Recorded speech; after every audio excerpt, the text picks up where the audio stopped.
Berlin. Early summer 1942. The room is quiet in the way only power can afford to be quiet. Maps cover the walls. Eastern Europe reduced to lines, arrows, and names that sound smaller than they are. Stalingrad is one of them. Just another city on the Volga. Another point on a long front already stretching beyond what any single command structure can truly control. Adolf Hitler sits at the head of the table, not pacing, not shouting, listening.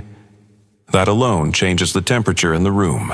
Around him are men who understand that silence here is not neutrality, it is evaluation. The German summer offensive has already begun.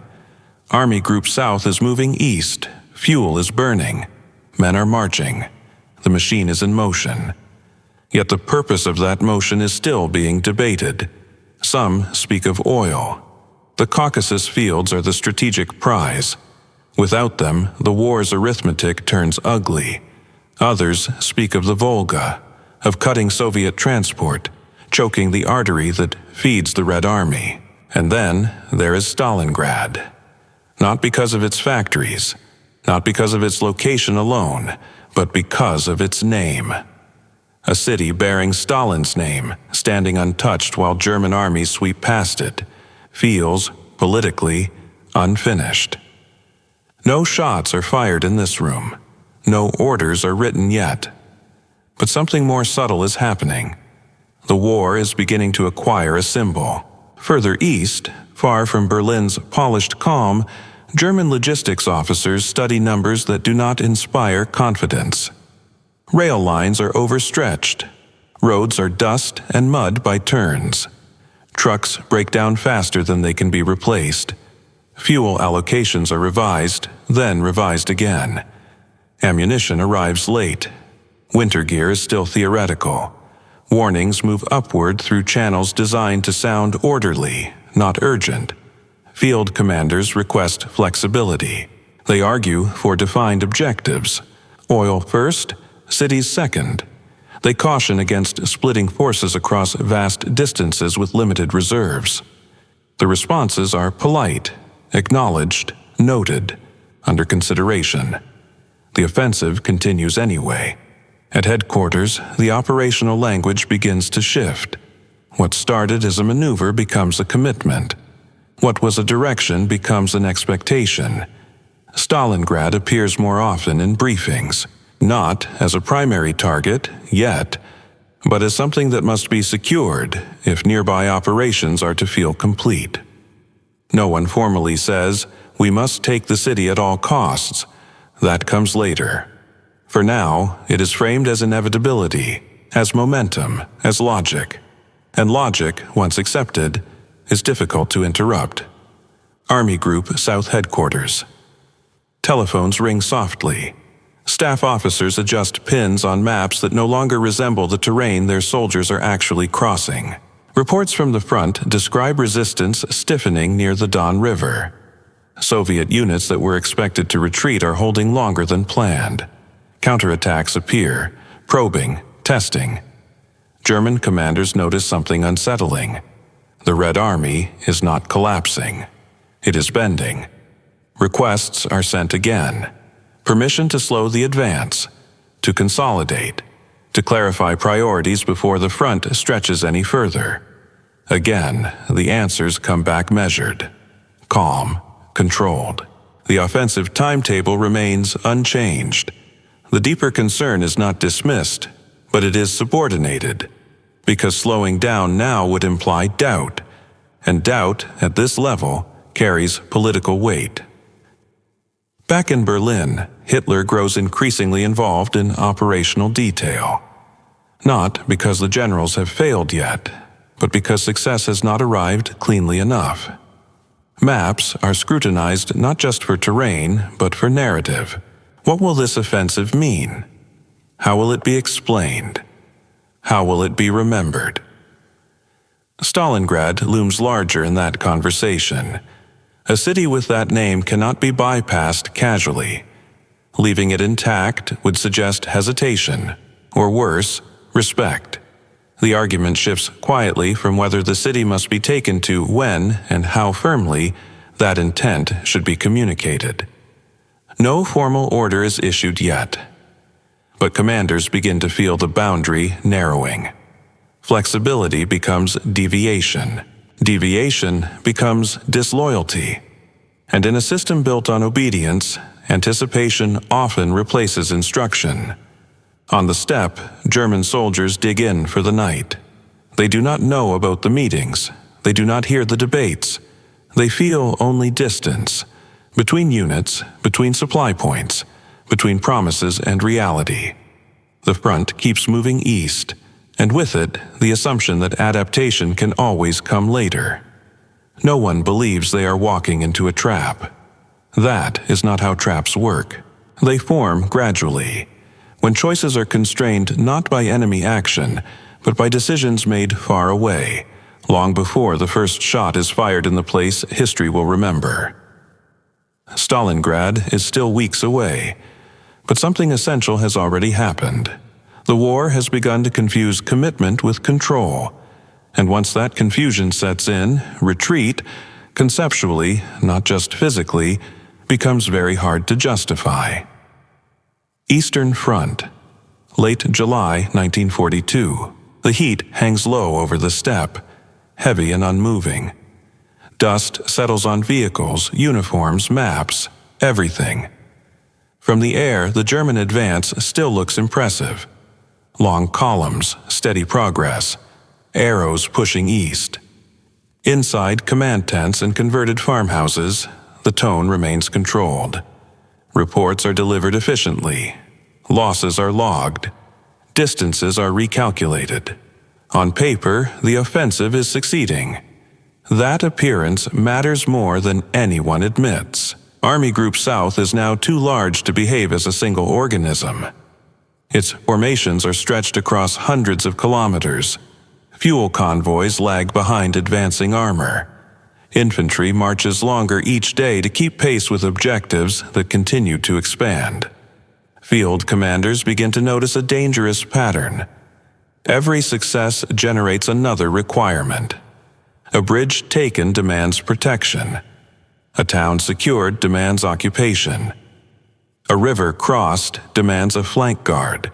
Each demand pulls strength away from somewhere else.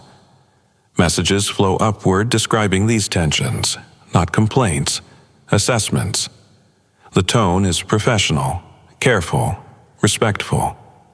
German officers are trained to phrase concern as loyalty. They ask for permission to pause, to consolidate, to realign toward achievable objectives. The responses come back vague. The operation is proceeding as planned. Momentum must be maintained. Delays risk losing initiative. No one says no. No one says yes either. The ambiguity is worse. Forward headquarters, near the Don River. Maps now show Stalingrad clearly marked. What was once a distant label is now an approaching reality. Soviet resistance is increasing, not everywhere, but unpredictably. Entire units appear where intelligence predicted emptiness. Counterattacks strike supply columns rather than spearheads. German commanders recognize this as intentional. The Red Army is not trying to stop the advance outright. It is trying to complicate it. This is exactly the moment when flexibility matters most, and flexibility is becoming harder to justify. Orders begin arriving that feel different. Not explicit commands, but emphasis. Hold the line. Do not yield ground. Objectives once assigned become non-negotiable. Stalingrad is now described as essential, not merely desirable. Some officers are uneasy. The city's value is political as much as strategic. They understand the danger of allowing symbolism to override logistics, but voicing that concern requires crossing an invisible line. German command culture rewards execution, not reinterpretation. As concerns rise, language hardens. What were once requests for flexibility are now framed as risks of hesitation. And hesitation, in this system, carries moral weight. A directive arrives clarifying priorities. Army Group South is divided. One force pushes toward the Caucasus oil fields. Another is tasked with securing the Volga and Stalingrad. The front splits. Not dramatically. Not with alarms or protests. It is done on paper, in calm language, with the assumption that professionalism will compensate for overstretch. But every experienced officer understands the implication immediately. Support is now thinner. Reserves are now theoretical. Failure in one sector cannot easily be corrected by success in another. The margin for error collapses. That night, senior officers review the new dispositions in silence. No one argues openly. The decision has been made. Their role now is execution. Some write private notes. Others say nothing at all. On the ground, soldiers feel the change before they understand it. Marches grow longer. Supplies arrive later. Orders feel heavier, less reversible. Stalingrad is no longer a destination. It is an obligation. And obligations, once accepted, are very difficult to abandon, even when circumstances demand it. The shooting has not yet reached the city, but the campaign's flexibility has already been spent. Stalingrad approaches, early September 1942. The city lies ahead like a promise already half-claimed. Smoke drifts upward from distant bombardments, thin enough to look manageable. From command posts miles away, Stalingrad appears contained. Damaged, pressured, nearly compliant. Inside German headquarters, the atmosphere is strangely orderly. Maps are updated. Lines are straightened. Units are reassigned by symbols and arrows. Reports indicate progress measured in blocks, factories, intersections. The city is not yet a trap. It still looks like a prize. The warnings intensify, but remain controlled. Logistics officers submit revised estimates showing fuel shortages worsening as winter approaches. Infantry commanders report casualties that no longer replenish at the expected rate. Air support becomes erratic as weather interferes. Most concerning of all, Soviet resistance does not collapse. Instead, it thickens. Each factory becomes a fortress. Each ruined building absorbs manpower out of proportion to its value. The German advantage, mobility, evaporates inside the city. Field commanders request permission to shorten lines, to withdraw slightly, to re-establish maneuver. The requests are no longer theoretical. They are urgent. Wolf's Lair, East Prussia. Far from the front, the city of Stalingrad exists mostly as an idea. Briefings emphasize its name, its location on the Volga, its symbolic weight. What it represents has begun to outweigh what it costs. The distinction between military objective and ideological commitment dissolves here, not through rage or madness, but through certainty. Certainty that retreat would signal weakness. Certainty that holding ground proves resolve. Certainty that the enemy will break if pressure is maintained. These certainties leave little room for adaptation. Back at the front, commanders feel the gap widening between reality and expectation. The Sixth Army is now deep inside the city. Its flanks are held by Allied forces stretched thin across open terrain. Supply lines grow longer. Ammunition is rationed. Winter equipment has not arrived. The situation is no longer fluid. It is fixed. Officers understand what this means. If the Red Army counterattacks in force, there will be nowhere to maneuver. The only defense left will be endurance. They send one last set of warnings upward, carefully worded, deferential, unmistakable to anyone willing to read them honestly. The reply arrives. No withdrawal, no consolidation, no flexibility. The Sixth Army is ordered to hold Stalingrad at all costs. Retreat is forbidden. This is not framed as punishment or pride. It is framed as necessity. Holding the city is now synonymous with holding the campaign's credibility. Movement backward is redefined as strategic failure. With this order, the nature of the battle changes instantly. Stalingrad is no longer a contested objective. It is a fixed position, and fixed positions can be surrounded. The implications ripple outward immediately. Commanders stop planning maneuvers and start planning endurance. Ammunition is redistributed defensively. Units dig in where they stand. Even when standing offers no protection, the enemy notices. Soviet forces begin repositioning beyond the city, quietly, deliberately. German reconnaissance misses the scale, not because it is invisible, but because attention is locked inward. Every resource is now committed forward. There is nothing left to absorb surprise. That night, German officers write in journals they will never publish. They do not describe panic. They describe resignation. The order has clarified everything. There will be no operational creativity from this point forward. No strategic elasticity. No graceful exit. Whatever happens next will happen inside the decision that has just been made. The shooting intensifies. The winter approaches. The front solidifies. Stalingrad is no longer a battle that can be won by adjustment. It can only be endured. Stalingrad, November 1942. Snow falls lightly over the ruins, settling into shattered brick and twisted steel.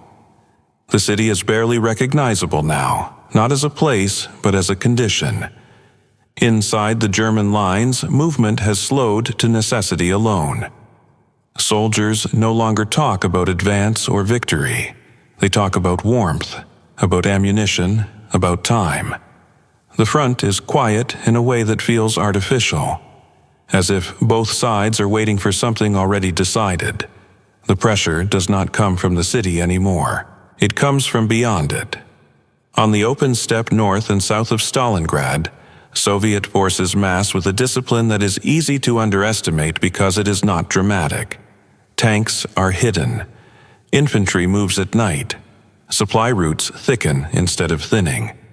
German intelligence notices activity, but interprets it as defensive posturing.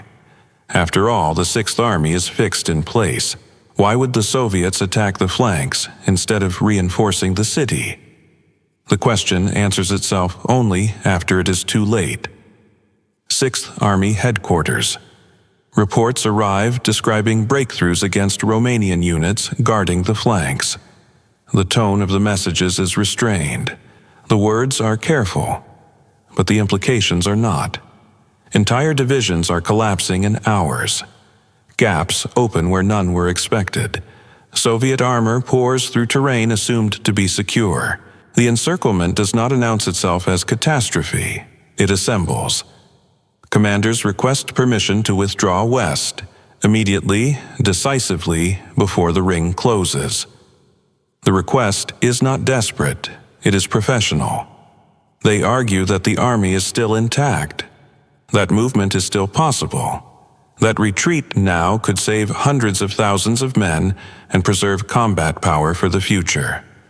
The response comes quickly. Hold positions. Relief will arrive. Air supply will sustain the army until the situation stabilizes. The promise is precise and fatally optimistic.